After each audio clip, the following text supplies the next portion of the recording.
Crop Talk on Market Journal is supported by Nebraska's soybean farmers and their checkoff. As I mentioned at the top of the show, there are lots of combines out and about across the state of Nebraska and elsewhere as the fall harvest is rolling on. And to that point, we wanted to take a moment here in the show to remind you of some harvest safety tips, particularly grain bin safety. Bill Dodd is standing by with this story.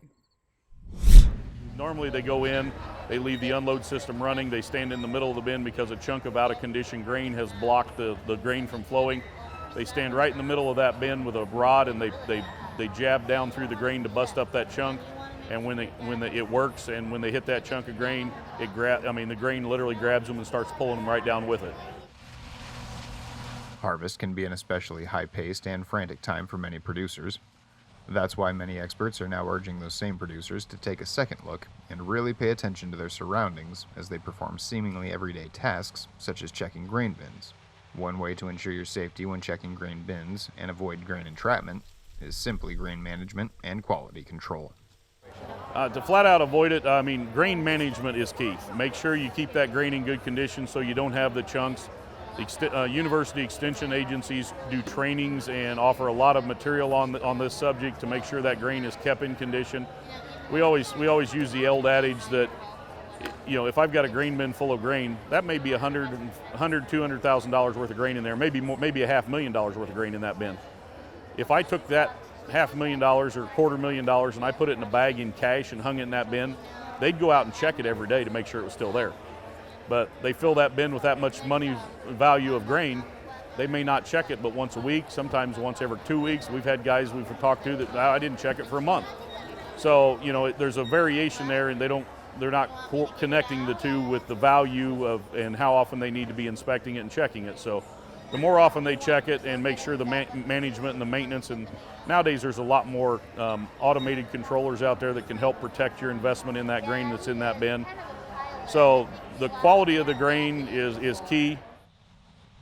Another step you can take to bolster the safety of grain system workers is to install a lifeline in the roof of a grain bin to ensure entrapment doesn't become full-blown engulfment. When we're dealing with grain like that out of condition, there's lifelines now, and they're very economical to put in grain bins on a farm. These lifeline systems prevent a person from ever sinking more than waist deep in the grain. So the idea is simply we mount an anchor point and a pulley up at the top of the roof, and the farmer can rig he installs his lifeline. It takes about 10 seconds to run the rope up through and back, and then hook it on himself or whoever's going in the bin. And then we prefer to have a second person there to run the rope for him while he's in there working. That way they can get help if something happens. We can rig the lifeline so that the farmer controls it himself. But again, I always encourage them, make sure you've got a radio or a cell phone or something that when you're in that bin you can call for help, because if something does happen, even though you're only waist deep, you're still stuck and trapped and you're going to need help getting out. So if they're going to be working alone, we can facilitate that to keep them safe, but they just need to make sure they've got communication available to get help coming. When checking bins, it's also encouraged to use a lockout-tagout system each and every time before entering bins or performing service or maintenance. Grain system workers should always assess what controls need to be locked out before any work is done.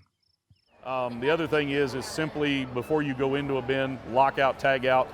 If they would lock out that auger before they go in, you may have to make 2 or 3 trips in and out until you get it flowing again, but that means you're going home at night. You're not going to die in that bin that day if you lock out that auger. Or just, even for a farmer, if they don't lock it out, if they're the only one there, shut it off before you go in.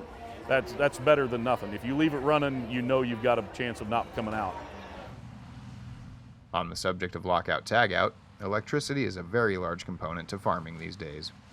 This everyday facet of life is so commonplace that it may sometimes be taken for granted and can sometimes be overlooked as a costly or fatal hazard. However, a recent uptick in cases involving contact with farm equipment and electrical wires has caused the Nebraska Power Public District to take notice of this issue and has been encouraging ag producers to look up and look out. If you do encounter a scenario where your equipment makes contact with a live high-voltage wire, NPPD recommends that if you have a cell phone, you should remain in the cab and call 911 immediately. If it is absolutely necessary to exit the vehicle due to other hazards such as a fire, you'll want to jump completely away from the vehicle, ensuring that you never touch the ground in the vehicle at the same time, landing with your feet together. From there, you'll need to shuffle your feet, or hop with both feet together, 20 to 40 feet from the area. Once you've cleared the area, you should never try to return to the vehicle until the situation has been resolved by the local power authorities.